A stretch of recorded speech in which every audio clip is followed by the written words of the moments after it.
कर रही हो? हाँ बेटा। अरे यार, आप तो फिर से कपड़े लेके बैठ गई।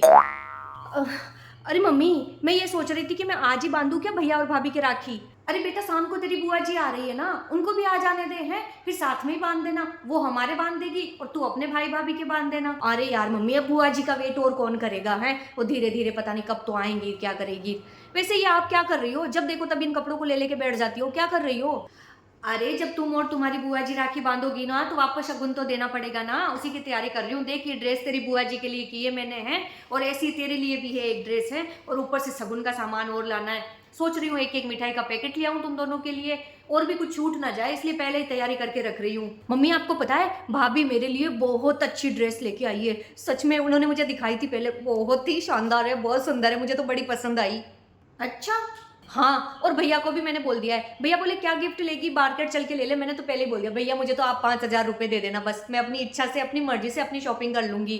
तूने अपने भाई से 5,000 रुपए मांगे हैं, तो वो तुझे 5,000 रुपए देगा। तो फिर तो मुझे तेरे पापा को बोलना पड़ेगा कि आप भी एटीएम से 5,000 निकलवा के लाना। तेरी बुआ जी को भी तो देने पड़ेंगे फिर। अरे पर आपको 5,000 रुपए क्यों देने हैं? अरे क्यों क्या, जब तू तेरे भाई के राखी बांधेगी वो तुझे देगा, तो तेरी बुआ जी भी तो तेरे पापा के राखी बांधेगी, उनको भी तो देना है। मम्मी, आप ना एक बात समझती नहीं हो, है। मुझे ये बताओ, आपको बुआ जी को इतने महंगे कपड़े और इतने इतने रुपए देने की क्या जरूरत है शगुन में? बाकी सबको देखो ना, बस घर से निकाल के हल्की फुल्की साड़ियां ही तो देती है। वैसे इसको साड़ी निकाल के दे देना। भाई, जब तेरी भाभी तेरे लिए अच्छी अच्छी ड्रेसें ला रही है, महंगे कपड़े ला रही है, तेरा भाई तुझे इतने रुपए दे रहे हैं, तो मुझे भी तो अपनी ननद के लिए करना चाहिए ना उतना ही, है।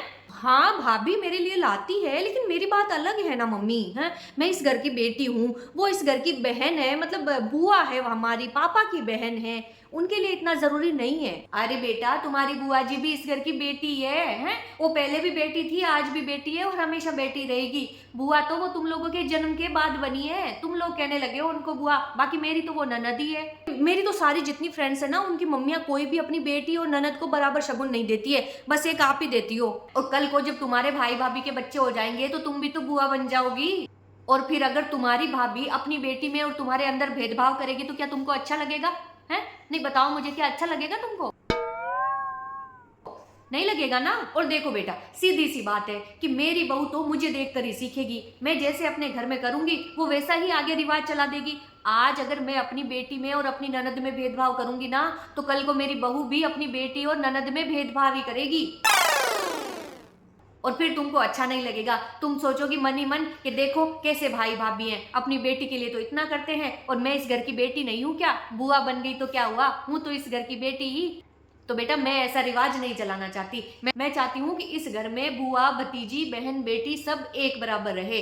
तो जब मैं अपनी ननद और अपनी बेटी को एक बराबर रखूंगी, तभी तो तुम्हारी भाभी रखेगी। हाँ मम्मी, ये बात तो आप सच कह रही हो। ऐसे भेदभाव अच्छा तो नहीं लगेगा। सीधी सी बात है, जो देखेंगे वही सीखेंगे। सही बात है मम्मी, आप बिल्कुल सच कह रहे हो। हमें बहन, बेटी, बुआ, भतीजी में भेदभाव नहीं करना चाहिए। आप भी है ना बुआ जी को मेरे बराबर ही शगुन देना।